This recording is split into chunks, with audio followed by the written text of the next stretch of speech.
the matrilineal society, the way that works within, the Chickasaw culture is very similar to other southeastern tribes, the Cherokee, the Seminole, the Creek people, all, and the Choctaws embrace that way of, I guess, recognizing who family was. Matrilineal society meant that when you were born, you actually belonged to your mother's family. Unlike European way of thinking, in which, when we're born, we take our father's name and like that.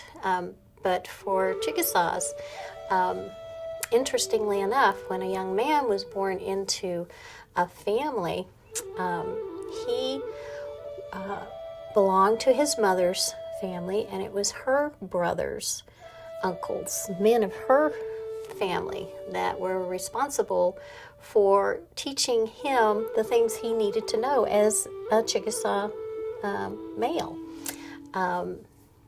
So it was not the father's responsibility to teach his son like you would see in European culture, but really the mother's side of the family that were responsible. And so this is how family was set up. It was how clans were set up. And usually these clans had some sort of animal fetish that was associated with them. And so and even today, when you're born into the tribe, the old way of thinking is, you belong to your mother's side of the family. So that was an important distinction, to know who your mother's side of the family was.